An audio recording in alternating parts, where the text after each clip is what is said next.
back to the heart of love. Have you ever felt like you had to earn love just to keep it?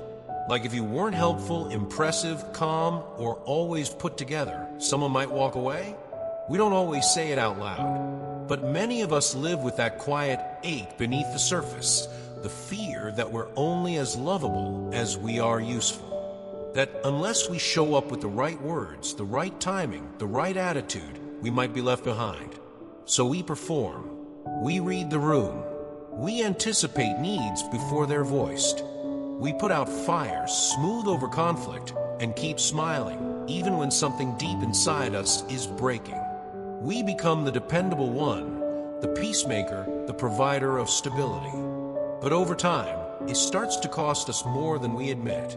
We lose sleep, we lose presence, we lose parts of ourselves just trying to make sure no one else ever feels disappointed. And maybe we even call that love. But what if it's not? What if the constant performing, the exhausting effort to be good enough, isn't love, but fear dressed up as devotion? If that sounds like you, I want to invite you to pause, just for a moment, and hear something simple and freeing. You don't have to perform to be loved. Not by God. Not now. Not ever. This isn't a motivational line or a feel-good phrase. It's a truth deeper than your striving. A truth that doesn't need you to prove anything first. Because the love of God isn't a reward for getting it all right. It's not tied to how well you manage everyone's emotions. It doesn't rise and fall with your productivity. It doesn't get stronger on your best days and disappear on your worst. It simply is. You see, we've grown up in a world that runs on transactions, on earning, proving, exchanging value. And if we're honest, we carry that mentality into our spiritual lives too. We assume God is measuring us, waiting for us to do more, be more, or keep it together before we can be fully loved. But God never asked you to audition for His affection. He never demanded perfection before presence. He never said you had to be useful to be wanted. In fact, He said something very different. Come. Not come when you fixed everything. Not come when you figure it out. Just come as you are. There's something sacred about unlearning the lie that love must be earned. Something healing about realizing that real love, divine love, isn't afraid of your weakness. It doesn't flinch at your neediness. It holds you, even when you feel like you have nothing left to give. So if you're tired of performing, tired of carrying everything, tired of pretending you're fine, then let this be your invitation back to the truth. You were never meant to hustle for love. You were made to receive it. Not tomorrow, not someday, but now. Unconditional love, not based on performance. Let's be honest for a moment. When was the last time you felt truly loved without doing anything to deserve it? Not for your achievements. Not because you helped someone. Not because you kept your cool when everything was falling apart. Just loved, as you are. It's a question that might feel uncomfortable. Because somewhere along the way, many of us were taught, either by people, by culture, even sometimes by religion, that love must be earned. That our value rises and falls depending on what we can bring to the table. We learn to believe that love comes after the performance. After we've prayed enough, fasted enough, served enough. That spiritual approval is reserved for those who are good Christians, for the consistent, the strong, the self-sacrificing. But God never subscribed to that model. In fact, if we go back to the core of what He's always been saying, it's this. I loved you before you did anything for me. I chose you when you had nothing to offer. It's strange how radical that sounds. We say God is love all the time, but somehow we still live as if we have to impress Him to be kept close. We still come to Him like we're on probation, hoping this time we've finally done enough to stay in His good graces. But here's the truth. God's love isn't tied to your spiritual productivity. It's not based on your resume. You're not loved because of your spiritual routine or your track record of doing good things. You're not kept in His favor because you've memorized the right verses or showed up to church every Sunday. You are loved because He decided you were worth loving before you even said yes. before your first prayer, before your first surrender, before your first spiritual breakthrough. Love came first, and that love isn't a passive, distant affection. It's real, living, breathing love. It's the kind that sees past the facade and into your actual need. The kind that doesn't ask for polish or posture, just presence, just willingness. You don't need to be in the right position to be embraced by God. You don't have to feel spiritual to be spiritual. You don't have to feel worthy to be chosen. The entire system of God's love is upside down from the world's. And thank God for that, because in the world, you have to do to be loved. You have to earn your place, prove your worth, bring value. But in the kingdom of God, your worth is built in. It was written into your DNA before you ever took your first breath. That changes everything. It means you can come messy. It means you can show up confused. It means you don't have to wait until you've cleaned yourself up to draw near. God doesn't love you for your fruit. He loves you as the seed, the soil, the unformed, hidden, tangled beginnings. The fruit is beautiful, but it's not the reason He chose you. And when we start to truly believe that, we begin to rest. Not in apathy, but in assurance. Not in laziness, but in identity. Because we no longer strive to be worthy, we walk knowing we already are. So if you've been holding your breath, hoping you've done enough, if you've been measuring yourself against some invisible spiritual checklist, if you felt disqualified by your inconsistencies or ashamed of your weariness, let this truth settle in your bones. You are loved fully, completely, fiercely, before, during, and after every act of faith. Before the fast, before the worship, before the performance. You don't need to impress God. You don't need to hustle for His attention. You don't need to earn what He already gave freely. You just need to come, releasing the pressure to be strong and spiritual. There's something we don't talk about enough, how exhausting it is to constantly be the strong one. You know the role. Maybe it's the one you've worn your whole life. The one where you keep it all together, hold everyone else up, always have the right words, always know what to pray. Maybe you've convinced yourself that's what God expects from you too. That spiritual maturity means never cracking. That faith means always being certain. That love from God or from others requires emotional perfection. But what if that's not true? What if God never asked you to be the pillar? What if all He asked was that you be His child? Somewhere along the way, many of us started believing that faith is a performance. That to be close to God means being consistently good, emotionally stable, spiritually productive. That falling apart is failure. That needing help is weakness. That showing our need disqualifies us from His nearness. But again, that's the world's story, not God's. God doesn't pull away when you struggle. He doesn't withdraw His presence when your arms are trembling. He doesn't love you less when you doubt, or when you're dry, or when you can't finish the sentence you just started to pray. In fact, He draws closer, not because you're strong, but because He is. You don't have to pray perfect prayers to be heard. You don't have to show up confident and composed to be seen. You don't have to bring in clarity. He's never confused about your heart anyway. He just wants you, the unfiltered, unfinished, quietly aching you. The version of you that doesn't have answers, but still hopes. The one who doesn't know how to fix it, but still shows up. The you that's weary, uncertain, vulnerable, and still beloved. And yes, I know that's hard to believe. We've all been conditioned to associate value with usefulness, to connect love with contribution. But God's love doesn't work like that. It's not a contract, it's a covenant. You can't fall out of it by being too needy. You can't lose it by not being impressive. You can't weaken it by coming empty-handed. God isn't grading you, He's kneeling beside you. In the silence, in the guilt, in the weariness, an invitation has never changed. Come tired, come unsure, come cracked and fragile. Come the way a child runs to a parent, not for approval, but for comfort. If you've been trying to carry everything, your world, your reputation, your image, even your faith, God is whispering, let me hold what's too heavy. Because here's the quiet truth that's often overlooked. You don't need to be the strong one. You need to be the loved one. And you are. You always were. Healing the root, the mask and the wounds of childhood. Some of us have worn a mask for so long, we don't even remember putting it on. It didn't come from vanity. It came from survival. It came from that moment, maybe when you were a child, maybe as a young adult, when you realized that being completely yourself wasn't safe. That if you were too sensitive, too needy, too opinionated, or simply too much, you might lose connection. So slowly you adjusted.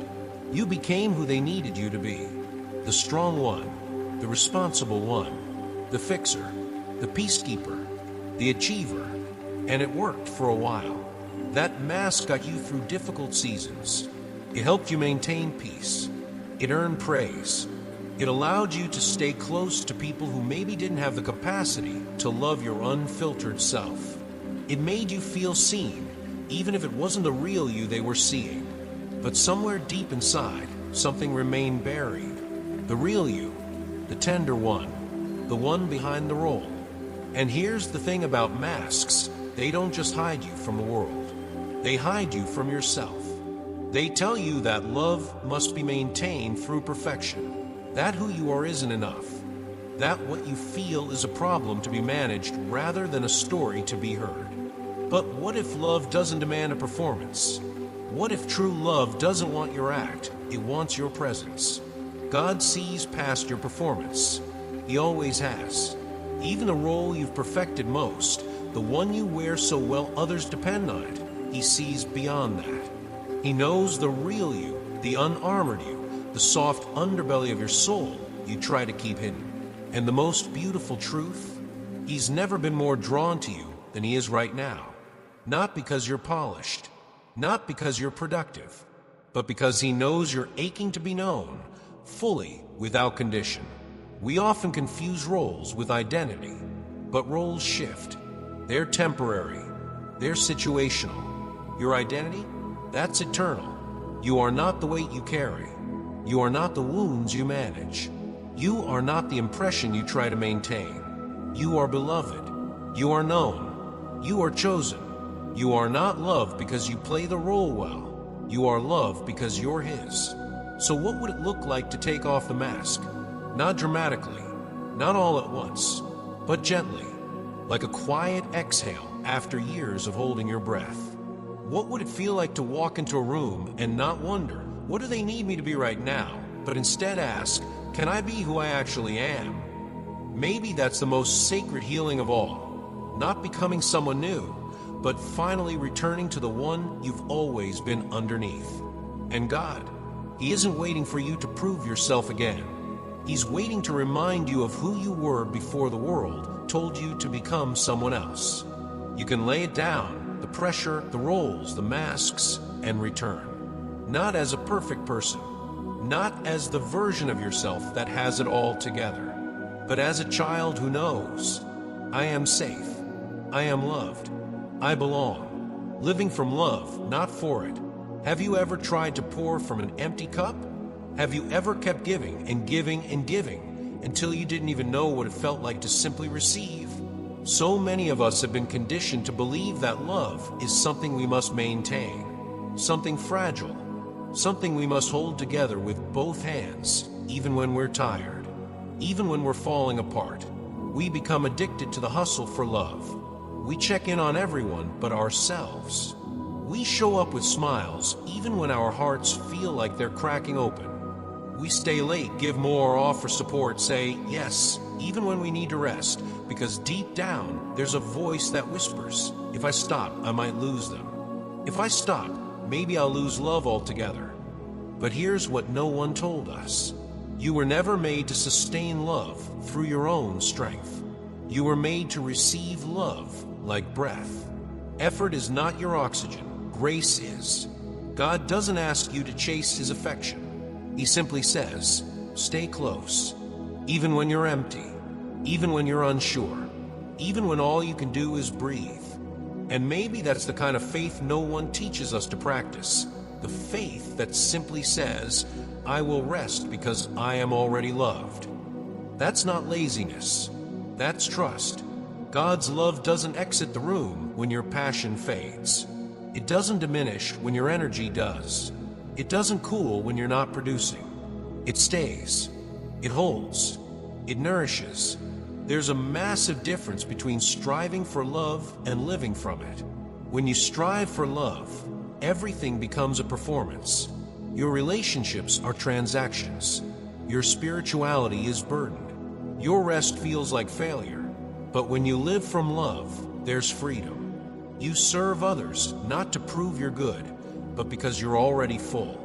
You say no when needed, not to be selfish, but because you understand your soul matters too.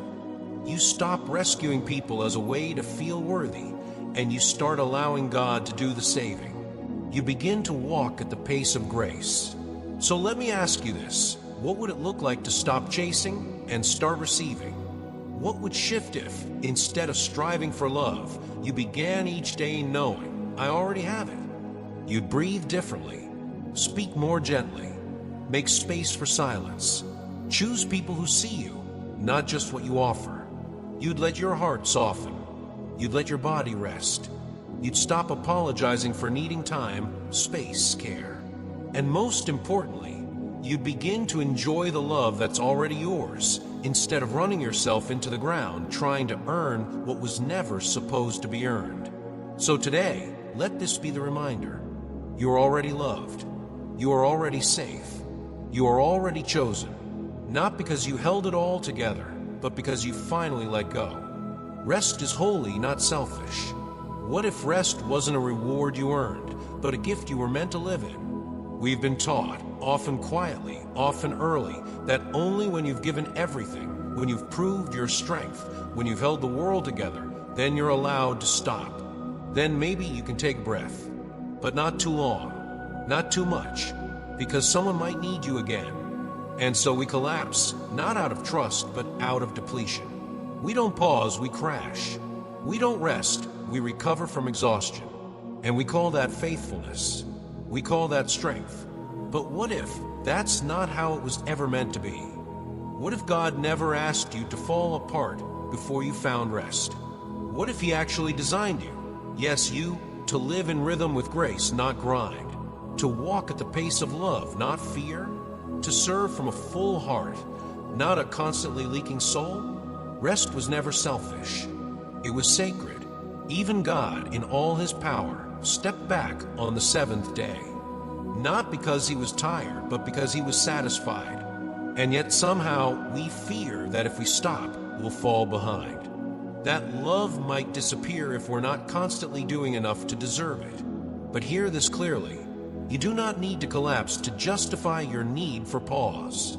You don't have to burn out to earn belonging. You are not more holy when you're worn down to nothing. You are loved even when you're still, even when you do nothing that looks impressive, even when you let go, even when you finally say, that's enough for now. In fact, it's in those quiet moments, those pauses, that something begins to shift. Not in your performance, in your presence. Because when you start living from love, not striving toward it, your life becomes a sanctuary, not a stage. You stop trying to prove your value by what you produce, and instead let your existence speak what God has already declared. You are mine. You always were. People may not understand this new rhythm you're stepping into, the slower pace, the deeper peace, the boundaries, the stillness, the softness in your voice, the way you no longer say yes to everything, no longer smile when you're hurting, no longer overextend to earn affection. But that's okay, because you're no longer living to be impressive. You're living to be whole. You're not here to perform, you're here to remain. And from that remaining comes something far more powerful than anything you could hustle your way into, a life rooted in identity, not anxiety. So let this be your permission to sit down, to breathe deeply, to close your eyes, not in defeat, but in trust, to rest, not because everything is done, but because you are not a machine. You are a soul, and your soul matters just as much as your schedule. This is the kind of faith that doesn't look dramatic. It looks quiet, present, gentle, but it changes everything.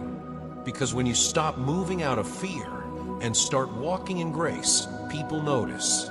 And they begin to ask, not what you believe, but how you live with such peace. And in that moment, your life becomes a message. That love is not earned. That God is not keeping score. That healing is not found in perfection, but in proximity. You don't have to strive to be seen. You don't have to push to be loved. You don't have to perform to belong. You already are. You always have been. So rest, child of God. Rest.